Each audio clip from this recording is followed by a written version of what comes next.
guys, it's that time of year where all the colors in the produce department changes. I love all those rich greens and reds and yellows. They just really make me want to start changing my palette and experimenting with new things. And one of the things that I really love in the fall is fall squash. I love the spaghetti squash, the butternut squash, the acorn squash. They are all fabulous to me. But sometimes I think people are a little intimidated with how to make that, and so I just wanted to go over a few tips that will show you how easy it is and how easy it is to incorporate that into your regular diet. And I think your family will like it too. So let's go ahead and get started with the spaghetti squash. I really like the spaghetti squash because, as you know, it literally turns into spaghetti strands. But the first thing is it's kind of intimidating because it's hard to cut. And so I always see if I can ask one of the produce guys to slice it in half for me. That's my biggest tip because I want to save my fingers. But they have better leverage and they have better tools with the bigger knives. If you don't have access to that, you can poke a few holes in it with a fork and microwave it for a few minutes and then try to slice it. But you literally slice it in half, and when you open it up, you get all these seeds and strands in the middle, and you just scoop those out, and then you just rub the face of your spaghetti squash with olive oil and a little bit of salt and pepper, and you put it face down in a roasting dish for 425 for maybe 40 minutes for a small spaghetti squash. I like the smaller ones because I can use them for individual servings.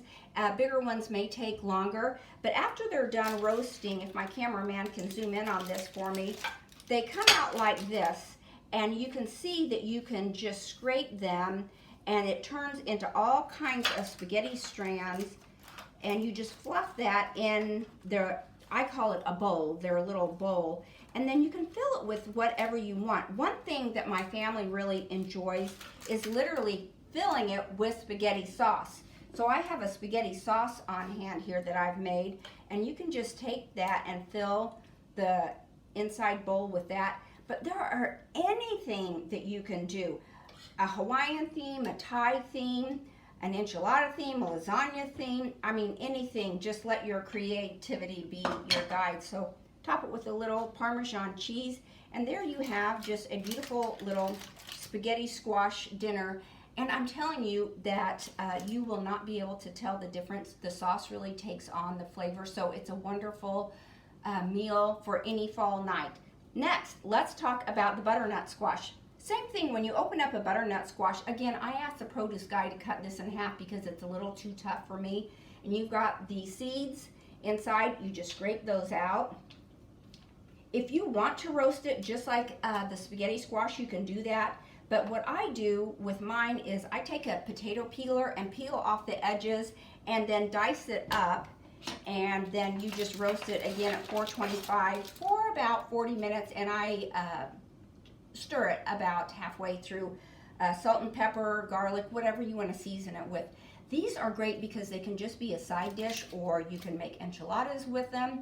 You can also make sweet with them. You can make pancakes, cupcakes, anything that you can think of where maybe a sweet potato might be substituted. But these are really fantastic, and so many vitamins and nutrients in these, and low in calories. So that is just simple, simple, simple.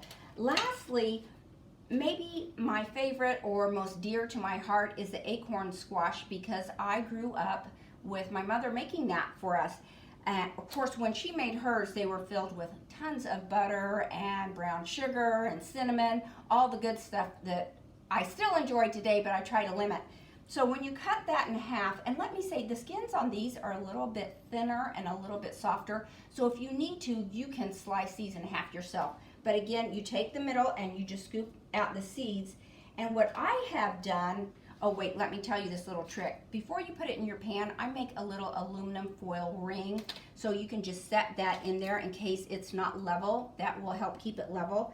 So I take an apple and dice it up with a little bit of the Lakanto monk fruit. I don't use sugar. This is a no-calorie plant-based sweetener. So just fill the inside with apples, and you can bake that. And as you can see, this turns out just beautiful. And then I top the top with a little bit of pecans on the end. So I think it could almost be a dessert, but again, a perfect winter side dish.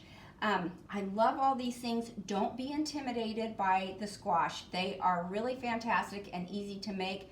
If you put in squash on my blog, Food Fitness by Paige, you will come up with tons of recipes and ideas.